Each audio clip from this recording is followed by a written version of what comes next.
I have a cousin, Kat, who got married to Henry early this year. We weren't close as kids, she was pretty spoiled and would always brag about how much designer stuff she has. Be really mean to people under the guise of just trying to help, etc. Don't go out of our way to interact with one another, but I do see her at family events and whatnot, and we make small talk. I'm engaged to Chris, who is a software engineer. He's co-head of his department at work with 2 other people, not too long ago. Chris was telling me about how they had some new employees and one of them sounded really familiar. He told me the name and I realized it was Kat's husband. Also, he and Henry hadn't met face to face yet. Kat and Henry had a huge wedding. It was really nice, but all she did for months is brag about how amazing her wedding was. The wedding stuff's died down now, so recently she started going on about how wealthy her husband is and what a great lifestyle they have. One of my other aunts celebrated her 50th about a week ago. I went with Chris and Kat was there with Henry. We were chatting and Kat was saying how Henry has a fantastic new job that pays even more than his previous one. Henry chimed in and said that they were already planning to buy a new house. Kat asked what Chris does.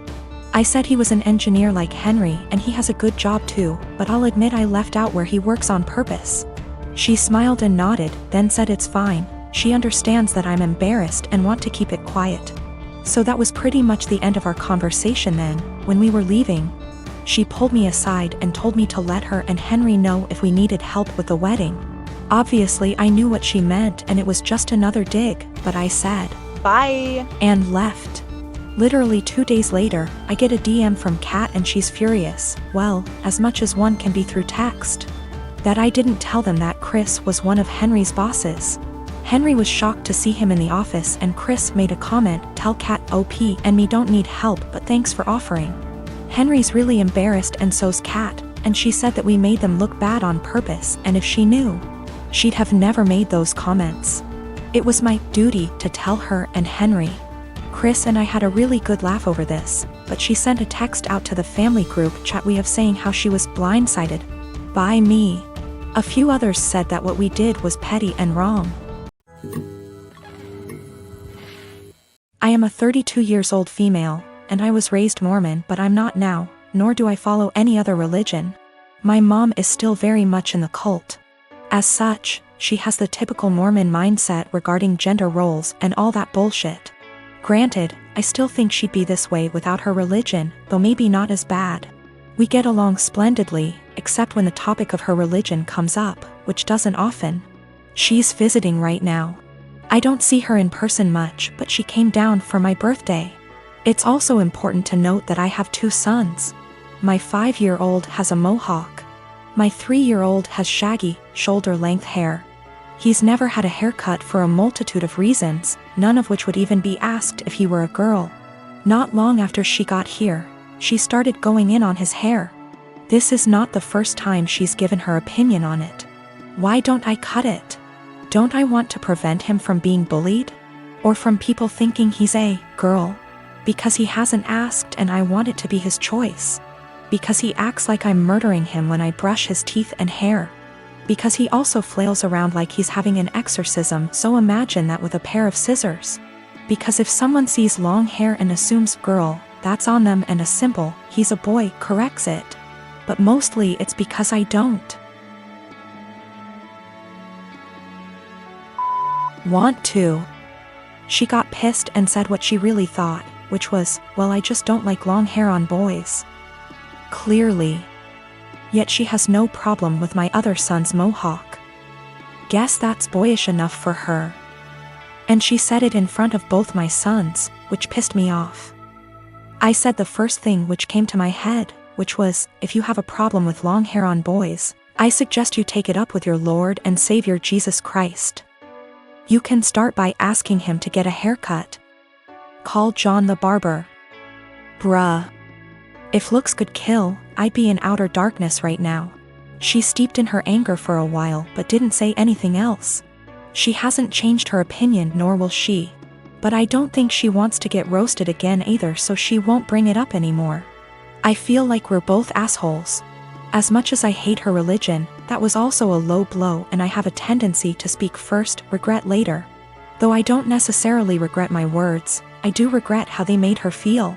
She is my mom after all. My fiancé, male 28 years old, and I, female 30 years old, have been together for 3 years. I used to live close to work and used public transportation, but after I moved into his house, which is hours away from work, I bought myself a car since I'm a nurse, and also since there isn't any hospitals close to where we live that I could transfer to. My fiancé's car hasn't been working for close to 2 months now. It requires so much money to get it fixed, and he refused my financial help when I offered it. Instead, he would ask to use my car every now and then, and I agreed as long as it's when I'm not working, and also, since he only uses it for trips to the supermarket etc. On New Year's Eve, he told me he wanted to use my car to go hang out with his friends and celebrate, but I declined because I had to cover a night shift and needed my car to travel to work. He insisted and even suggested I take the night off or swap shifts with another nurse, but I couldn't do that last minute. I thought he dropped it then, but when I went into the shower and got out, I couldn't find him nor my car. I freaked out and started calling for half an hour, but he didn't answer me. I tried again till one of his friends picked up. I demanded he give the phone to my fiancé, but he said they were out and confirmed that he took my car and told me that my fiancé said that it's better that I skip my shift and he'll be back with my car later. I couldn't take it. I felt so enraged. I had my fiancé on the phone telling him I did not consent for him to take my car to go hang out with friends, and said I'd call the police to get it back if he refused to come back with it.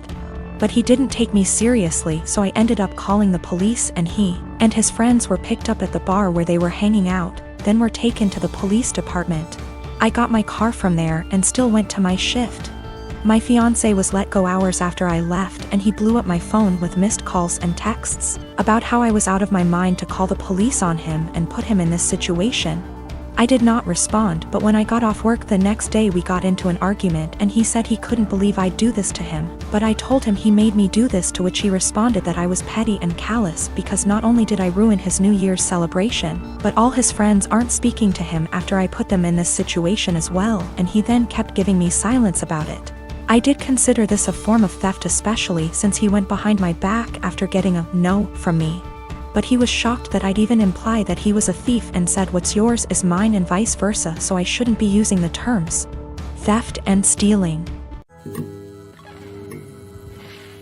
For some weird reason, my mother-in-law really wants to go into our bedroom whenever she comes over.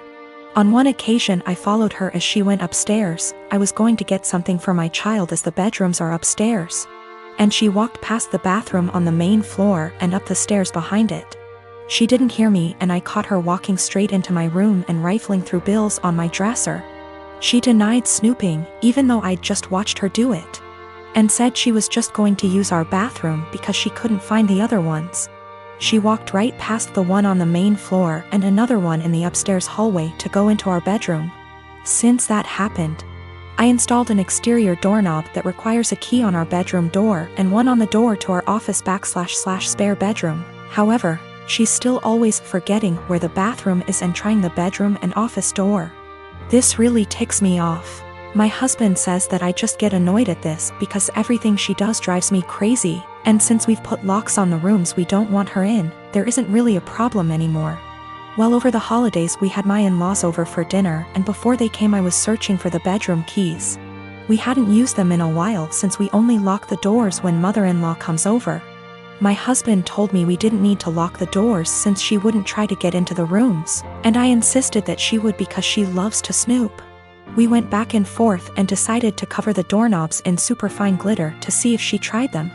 I did this once before when husband didn't believe me about the snooping to prove she'd been in the rooms. Last time she ignored the glitter and we didn't say anything about it, but then my husband couldn't deny that she'd tried to snoop. So this time I covered the knobs in glitter, and for the office went a touch further and rigged a little folder of glitter over the door to the office before the in-laws came over. I left it one side unlocked, French doors, and it was set so if you walked in the room you would get covered in glitter. Husband goes out of his way to show his mom the main floor bathroom when they got here, and specifically asks his parents and sister not to go upstairs. There's a baby gate so the kids can't get upstairs either. Well, guess who had to go to the bathroom and got covered in glitter and had it all over their hands and hair? She completely lost it and started screaming at me, so I yelled back, and now my husband is saying I went too far. Apparently her car is ruined now too because it's covered in glitter that she can't get cleaned up. I will be ordering some cellulose glitter that is biodegradable and safer for future projects. And if she comes over again, I will set up a camera. Or at least print out some fun fake documents so if she snoops again, she can at least find something interesting.